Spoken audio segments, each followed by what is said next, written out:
Welcome to Ep.2 of 10,000 Bricks. We have a few topics today, no special guests, though we do have them coming up in the future. Let's just get right into it.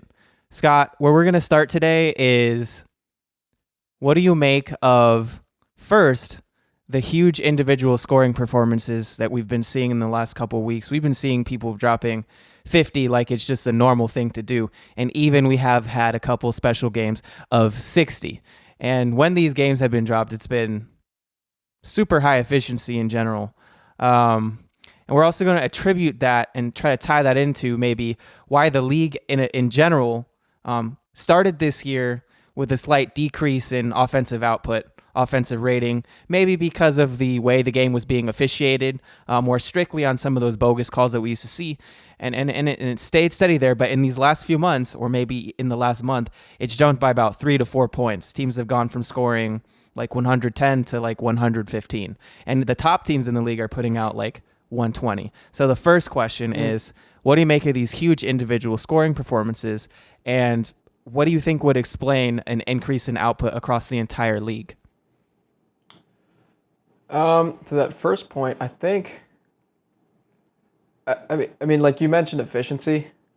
Like anytime there's a good scoring performance, unless it's just like, Kobe's 60-point retirement night game, like he put up 50 shots.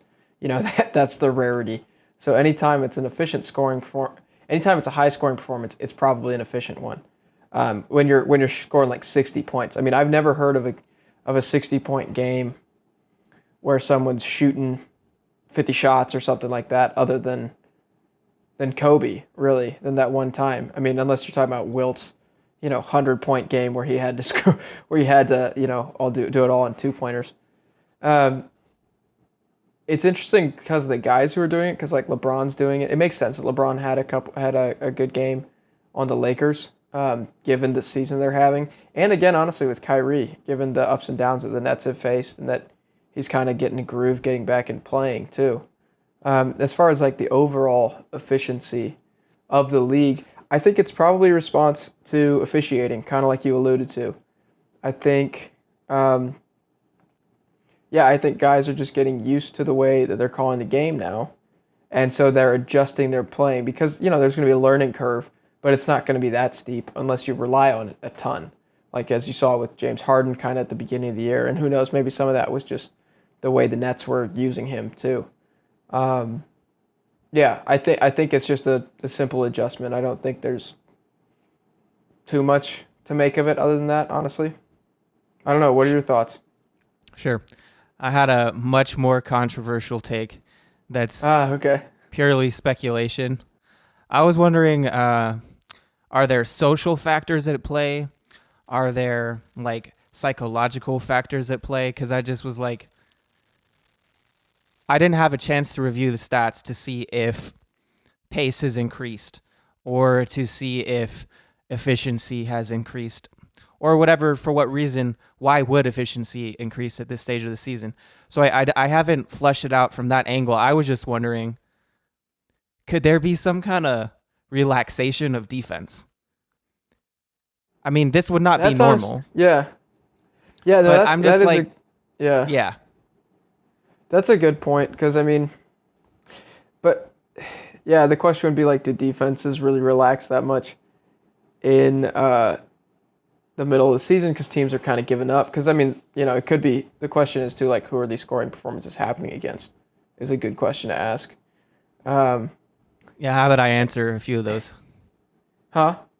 How about I answer a few of those? Yeah, no, do that. That would be great because then, Karl Anthony Towns dropped 60 on San Antonio. Trae Young, 56 on Portland. Kyrie, 60 on Orlando. Nikola went off on New Orleans. Antetokounmpo went off against the Lakers. Jason Tatum went off for 51 against Washington. Orlando shows up a few times in there. So actually, quite a few times. Yeah. So I think the defense in terms of teams too that are like, if I'm not mistaken, Orlando's way out of the playoff race. Yeah. The Wizards are as well. The Pelicans and Spurs, like almost all of those teams except the Lakers are out of the playoff race. So, it kind of makes sense that they're the ones getting cooked. And I bet from a social perspective, like the players are probably like, well, we'll finish out the season, but we're not gonna, we'll take our $1,000,000 and do our best. Yeah, I of course we can only speculate, but if there were an expert, drop your opinion in the comments. Do you think it's believable that NBA defenses are relaxing? Like, do players just get lazy at the end of the season? Okay, we're gonna make the playoffs. Okay, we're not gonna make the playoffs. Feed our best player. Yeah, I mean, it's a long season, so I would not be surprised. Yeah, we're almost at the close of that. So I want to move us into like some of our own personal experiences, just with regard to performance, maybe as it comes to contributing to winning or scoring the basketball. So how would you say, as for starters, what is your kind of method of keeping yourself in a rhythm to be able to perform during the season? That's a good question because that is really, I think, the toughest part of the season is maintaining consistency. Yeah. For me, over the years, that has become a higher value. Like, when I was playing in high school, I didn't really think about it that much. I was like, oh, I had a good scoring night. I don't really know why. It's like I shot well. But coming forward, it's like, okay, well, now the seasons are longer. The practices and trainings are more intense. The games are more intense. It's more about maintaining my body and my sleep, and then coming up with plans almost. Like, how many points can I score in a quarter is the goal. More so making it bite-sized. What can I do? If I have a statistical goal, if I have a statistical goal or an output I want to achieve because I know that'll contribute to our overall win more. What can I do each quarter to contribute to that? So like maybe it's like, all right, well, I'm going to start each game by shooting a 3 is going to be the first shot, or maybe it's, all right, let me shoot 2 shots this quarter, 2 shots this second section that I'm on the court, so I can get 4 shots in this quarter, and then if I do that every quarter, then I have 16 shots that game. And if I shoot 40%, I have a pretty decent scoring night. Or is it like, okay, I want to draw a foul in this quarter, and part of that depends on, I think, the conditions that I'm playing in and who I'm playing with. What's my role on the team? If my role isn't to score, it's more like, okay, if I'm playing the point and I'm trying to run the offense, it's like, well, I'm going to shoot every 4th possession. I remember one of the guys I was playing with in Croatia told me along that line. It's like when he was playing in the higher leagues and when he was playing in our league, he was like, well, okay, I just have to be efficient with my shots. I want to take a shot every 4th time down the court that I run the play the first 3, and the 4th one I'm looking to score. Because eventually the defender's going to go under the screen. It's going to be an easier shot. I don't have to try as hard, and it's just going to be there. And I was like, that was a really helpful thing to take in and be like, oh, okay, yeah, I'm going to use that. And it was helpful. It was really helpful. Nice. Let's keep the spotlight on you and your experience. How do you kind of react mentally and then try to intentionally respond if you feel yourself come out flat or tentative in a game, or, for example, miss a few consecutive shots? Do you do anything about that? Do you not even think about it? How do you kind of approach that? I think that comes down to role clarity on the team that you're on. It's like, what's my job to do? What am I supposed to do for this squad? Because, that's going to be different for each player on each team. And that might be different for a given player on several different teams, if that makes sense. Like on one team, I could be the guy they want shooting a lot. On another team, I could be the guy they want bringing the ball up. So it's like, with that in mind, it's like, okay, now how can I still pursue this goal that I have? How can I still do my job? So in terms of, shooting, it's like, well, I missed 2 or 3 shots in a row. I'm still the guy that's supposed to shoot. So I'm going to still keep taking shots. Maybe I'll take an extra 2 this quarter or something to try to shoot myself into rhythm. Or maybe it's like, well, I need to take shots. I want to be in a rhythm next quarter. I should get to the foul line. Now, if I'm a point guard, let's say I'm turning the ball over, or I'm struggling with pressure or something, I think the answer there is more like, all right, let me be creative. Let me get my other guys involved. Let me try to dribble less and pass more. Do some, just make it easier on myself in any way. Because, there's no rule that each possession has to be a grind for you. You don't always have to take the toughest shot. You got 24 or 30 seconds on the shot clock, depending on where you are. And the goal is still to find the path to that job, to get to executing the job that you're hired to do, essentially, at a paid level and even at a collegiate level, I would think. And that could translate to high school, too. Right. And I hope that we have viewers at every level. Yeah. And even lower than that. Things people can appreciate. So I want to ask, outside of a single game stretch, have you ever entered a period where you lost your confidence or felt that your shot wasn't falling? Call it a shooting slump or just a slump in your confidence. And what do you think led you there? And what do you think leads you out of that place? Yeah, I think in college I started to lose a lot of confidence in my shot. And that, like, I started out the season really well in my shot and just my playing ability really in general. And then I ended it with a really rough patch. And I think part of it, in terms of just like physically, part of it was overtraining, like I would do a lot of basketball specific stuff. Like it was just lots of dribbling, lots of shooting. I would shoot hundreds of shots before practice and shoot hundreds of shots after practice. And my body was not physically developed well to compete given those circumstances. Like the practices were intense. I'm like training 5 to 6 hours a day. Maybe I didn't know anything about athletic training or about, taking care of my body. I was not doing that well. I wasn't sleeping well. So like that took a physical toll. So my shooting would be wildly inconsistent. There'd be some days where I was shooting really well and some days where I was shooting terribly. And then when games would come around, it was just so inconsistent that it didn't really mean anything. It was like, well, I had no idea which player of me was going to show up that night. And then in terms of like mentally, I think I let myself get like pressure too much, hold on to a specific outcome out of how I wanted the season to go too much. And that definitely just like it makes everything mean that much more when the reality is like, well, it didn't actually affect my career that much. Like I had a terrible season and then I went on to play overseas. So it's like, all right, cool.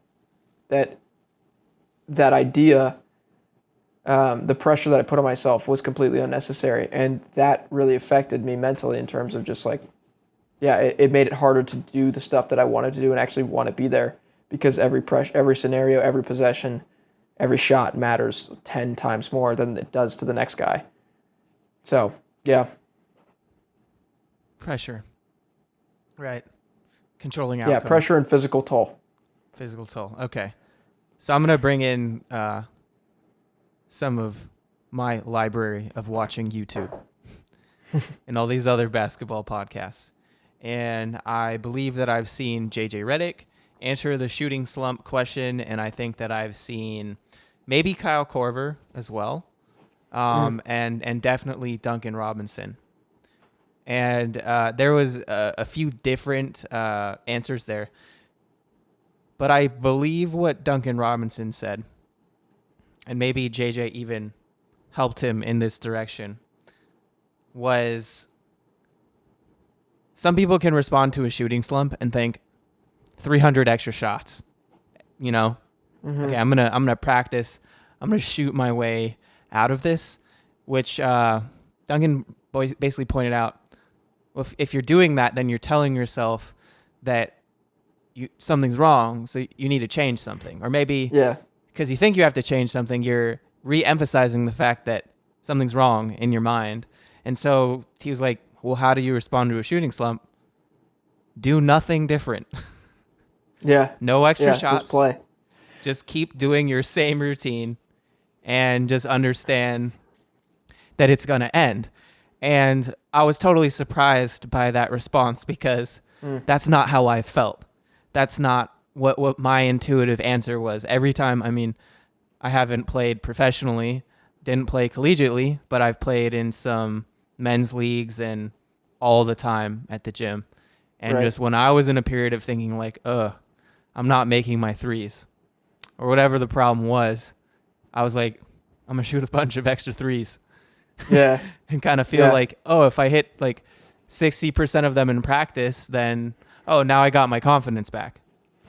Because now I think I'm going to make them in the game. And sometimes like it felt like that worked. But the other times it obviously didn't. And I think the reason you know that is because you can never quite figure out what is that mental chemistry that leads to you just feeling good shooting a ball in the game and just feeling like they're all going to go in. Like that didn't really ever have to do with like things being perfect. Yeah, it's tough because like there is something that you can control about the circumstance, that matters. Like, hey, I want to have a nice ball to shoot with. I want to be in a rhythm. I want to feel good. But also the consistency, or I don't know what the word would be, maybe the discipline, or discipline is kind of a good word for it, of showing up and just doing your job when you feel like crap. It's like at any job. I have to show up and work somewhere. I don't really want to. I've had a bad night's sleep, but it's my responsibility to just show up and just do it.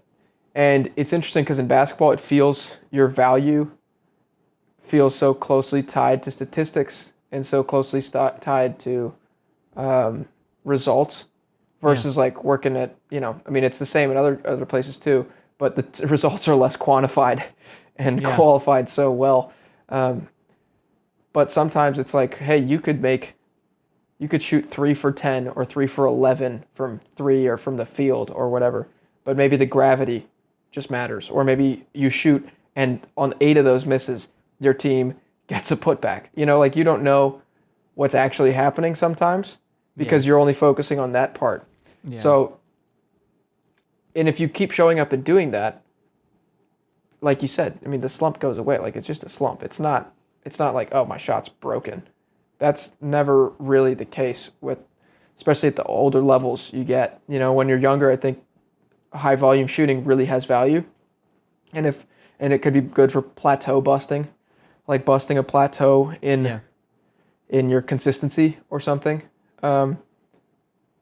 But once you get to a certain point, it's like, well, I'm not going to forget how to do this unless I stop for 5 years and never touch a basketball. Like, but if you're at any level where you're playing, you're going to be fine. I've noticed that as I get more experienced, I need less to maintain the muscle memory. It's like I can go in and shoot, I'll have a pretty terrible first game playing pickup, and then by the second and third game, I'm lights out. It's just kind of the way it is. And so, For sure. I'm reminded of a few things that I thought were important things that I've learned. When I was first learning how to shoot and actually playing with different mechanics, like where I want my elbow, just all of those things that I was starting to learn about. When I was in that process, I was really curious. How do you get to a point where you feel like you're going to make shots? And obviously, it's usually, well, if you make more of them than you miss, you start expecting to make them. But I was like, how can I practice that? And the way I found was to do spot shooting on the court. And I would require that I would make 5 in a row before switching spots. So then it just made it like I'd be shooting those shots. And at first it'd be like, oh, it's so hard to make 5 in a row. But I eventually was like, all right, 1. And I was counting the make before it even went in. I was like, oh, yeah, that's 2. Oh, yeah, that's 3. Oh, yeah, that's 4. I would be surprised when I missed, but not heartbroken. And so I Yeah. and I would start close. And I noticed that if I start close and I was like, oh, I made 5 10-footers in a row.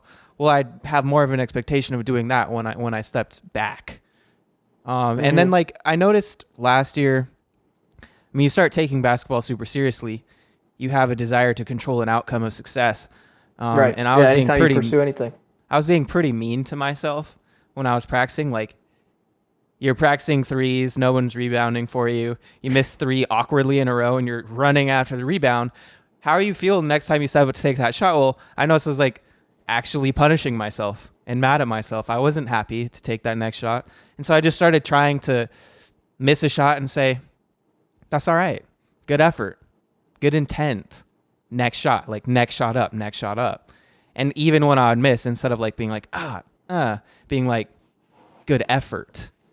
Just making sure I was always encouraging myself, and that made practicing more fun. But I think it also helped with my mindset of how I react to failure. Yeah, that's a really good point because I used to do that too.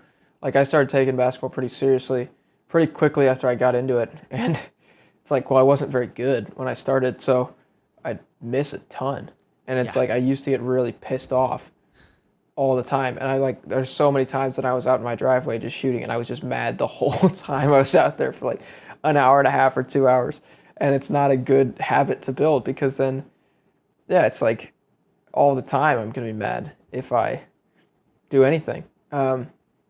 And if I do anything wrong on the basketball court, it's like, oh, just, punching yourself in the head kind of thing. And then it's funny because like as I started to break out of that loop, I still had the residue of that in certain things. Like in general, like I would still want to hold on to the outcome of my career. And there's value in actually, you want specific things. There's nothing wrong with that. But there's also a value in understanding this thing can go multiple ways and I can still get something beautiful and something that that satisfies the need that I'm actually pursuing here out of this career, and that this desire is just like an output of that. But I play with guys in college and in high school and in other levels where it's like every time they miss, they're like verbally assaulting themselves. And I'm like, dude, I know that, and that's not fun. And that sucks, and it's not helpful. Like it just isn't helpful. It's hurtful. It's so like it has no value. It really doesn't. It can even bring your teammates down. It can exactly. even subtract from the energy of the entire team. It's like we have to take care of you now, honestly. Like, or we're all going to be mad, and it's just unpleasant. And and in terms of like starting from that beginning, a big thing for me was form shooting. It's like I needed to learn how to shoot right. And then something that started to change the plateau on that was like strength, getting stronger. Like I never lifted really in high school, and then I started lifting after college, and my shot got way more consistent because my strength was there all the time. And so then my range got extended. My wrist got more active. Yeah. Like the touch on the ball was better. My handle got better. It's like different levels of it, Yeah, I want to that teammate who punches himself after missing every shot.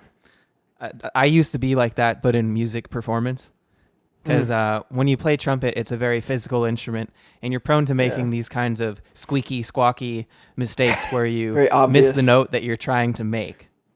And so I'd be improvising or playing, mostly improvising, and I'd miss a note, and I would actually grimace a little bit.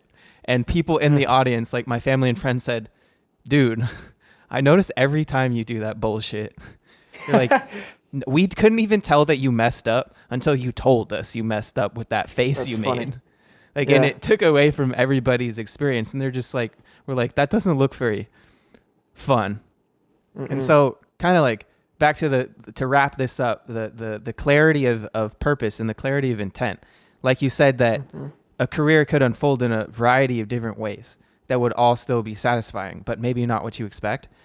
I find, and I challenge myself to ask myself, okay, if there's this thing that I'm trying to control, an outcome I'm trying to control, why am I doing that? Is it because I'm afraid of what might happen if I can't control it? But it's just to be aware of, like, if you're pursuing a basketball career, is the reason that you're doing it to make money and have financial security. That could be a legit reason. That might be the number one motivation. Is the reason to be famous, to be known, to be beloved. Like that might be a big thing that drives people. Are you driven by a winner's mentality, win at all costs? That drives some of the great ones too. But I mean, if you have a lot of those other things, maybe it's more honest to be driven by like, I want progression and I want to enjoy life and have fun. Yeah. But if you just forget that, then you start holding on to that control. Yeah, the why always matters. The why and holding on to your why, I think, really matters too, because then it can recenter you whenever you start getting into those bad habits. Absolutely. I love this conversation. Let's move along into our variety section today, which is going to be a very short game of Would You Rather. Oh, interesting. This is a question that I saw asked to NBA players, and I loved it, so we're going to copy that. The question is, would you rather shoot on a double rim or a rim with no net? Oh, that is tough. Ooh, wow. I honestly, that is hard. I don't know.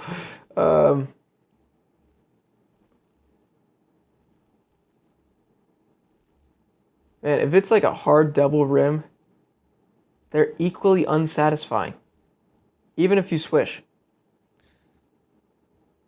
So I'd say no net, honestly, because I would rather play a game on no net because I would make more shots.